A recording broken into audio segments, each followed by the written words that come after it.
Welcome to videos on analog to digital converters. This is part 5. So in this case we shall see the types of ADCs.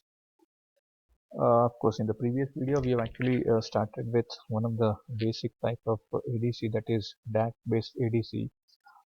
In this particular video we shall see how to see the conversion. Okay, how much time does that DAC based ADC takes to convert that analog waveform, analog voltage to digital waveform. Here there is a 8-bit ADC, so we are asked to assume clock to Q delay of the counter as 10 nanosecond. So what is this clock to Q delay? Because counter is 1 which starts counting from 0002, its highest binary value, that is 111 if it is 4-bit.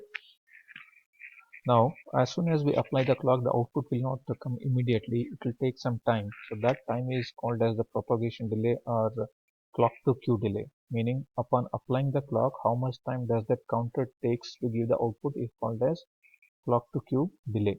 So here in this particular case, since we are using a counter for DAC based ADC, so let us assume that this register, which is a counter here, requires 10 nanosecond as clock to Q delay. And we know that as when we apply this digital pattern to this DAC, it will also take some time to give the output voltage. Let's assume that DAC conversion time is 15 nanosecond, and once we give some input voltage to op-amp, this will also take some time to give the output of plus Vsat or minus Vsat here. So let us assume that the op-amp response time is 10 nanosecond. So we are assuming that this counter takes 10 nanosecond as clock to Q delay, and 50 nanosecond is the conversion time required for this DAC to give an equivalent analog voltage upon giving the digital voltage. And let us assume that this comparator takes 10 nanosecond for its conversion. Then it is asked to find what is the maximum clock frequency allowed for a proper operation. Now we know that once we give some analog input voltage as it is given here, so we are supposed to get its digital equivalent. Now since we are having some typical time taken by all the registers, comparator and DAC, so we cannot apply a frequency of signals of any frequency or a clock of any frequency. So there is a maximum range up to which you can apply. So that purely depends on the time taken by the internal block diagrams, internal circuitry. So since we have been given all these timings for the internal blocks, we can actually find out what are the maximum clock frequency that is allowed for the proper operation of A to D conversion. And it was also asked with 90% with the this is actually with the 90% of the maximum clock frequency, what are the conversion time for ADC to convert an input voltage of half wave SR to the its digital equivalent.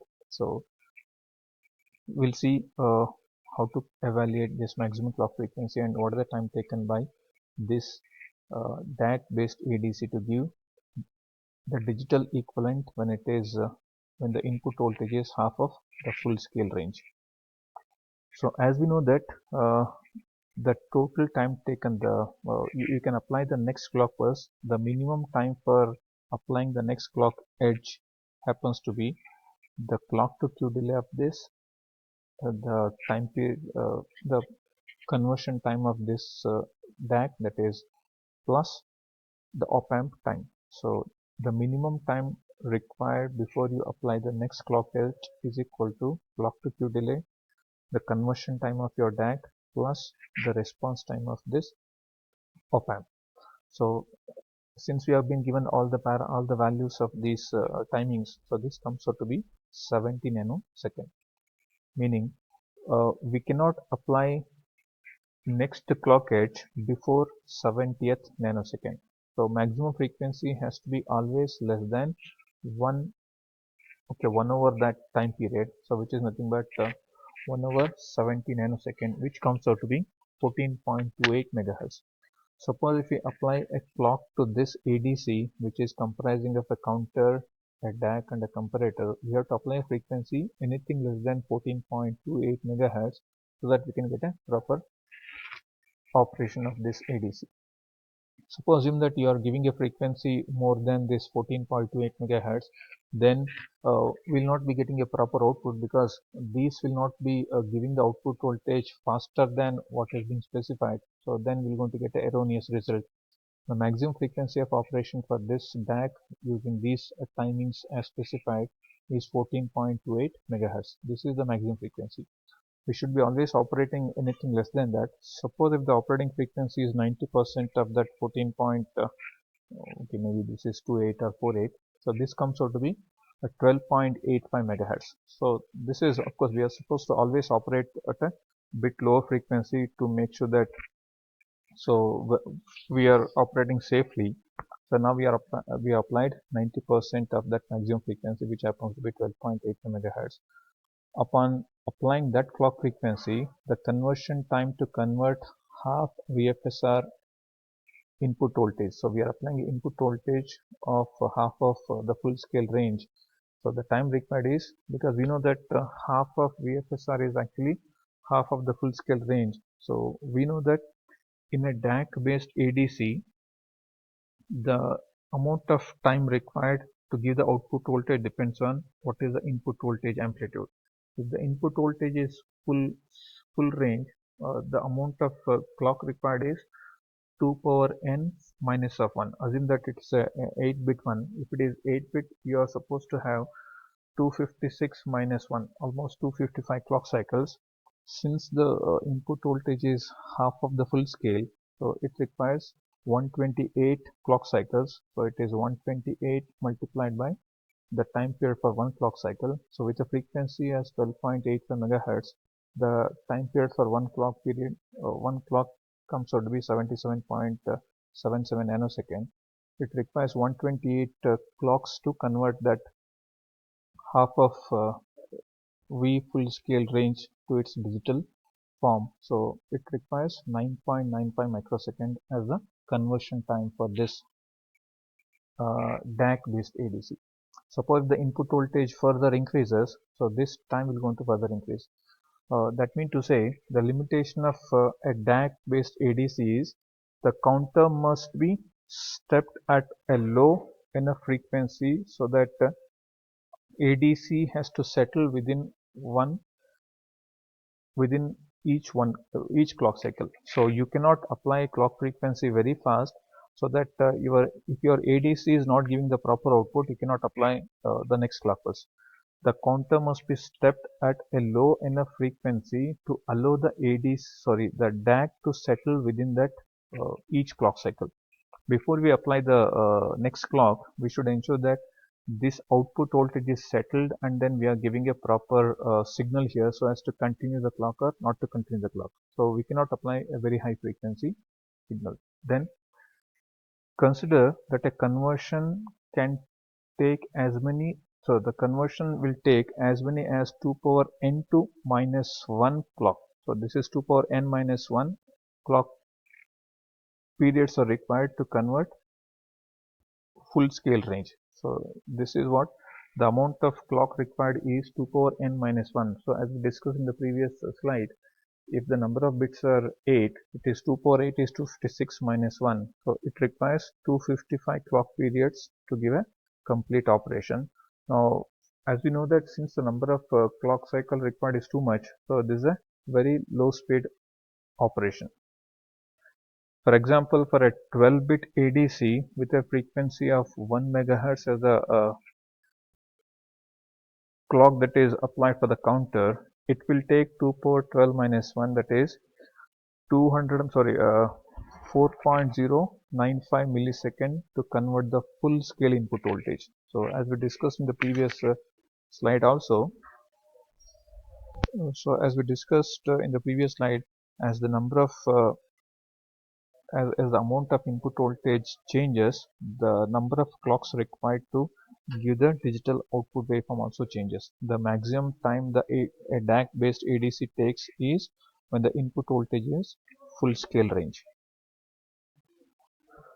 So whenever the input voltage changes from a certain value or from a present value to next value, so what happens in the present case is, so you are going to start, because you'll be giving a start of conversion.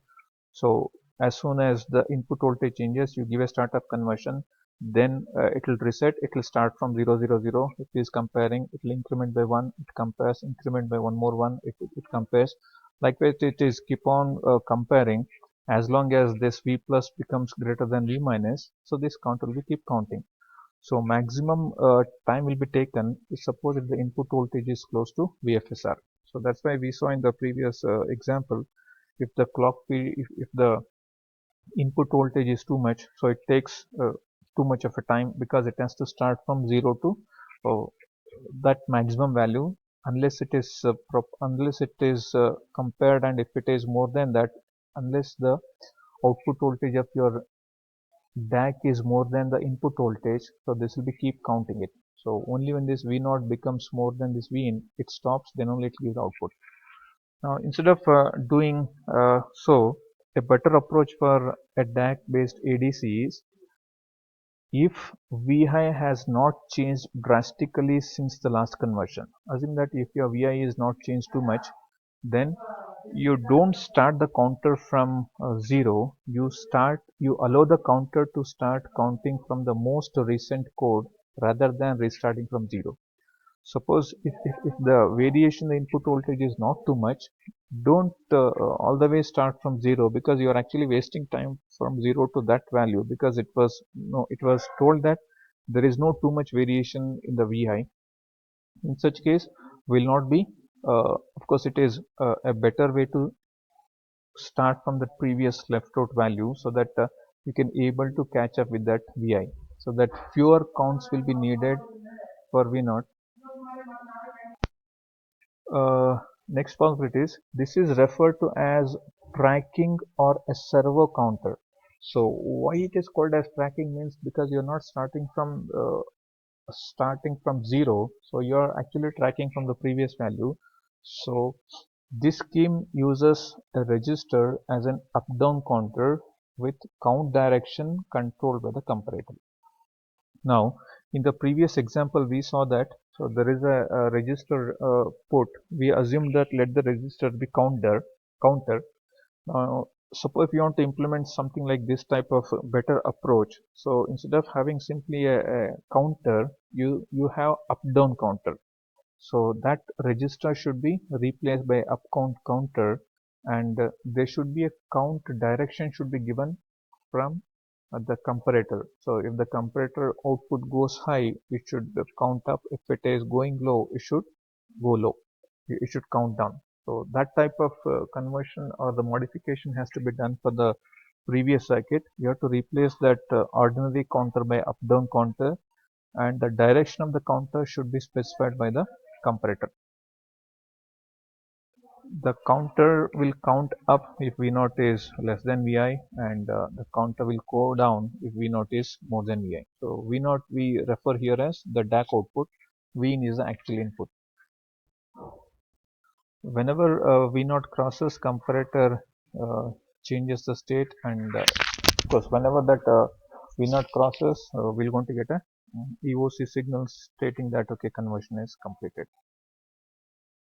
Clearly, conversion will be relatively faster only as long as Vin does not change too rapidly within the consecutive conversions.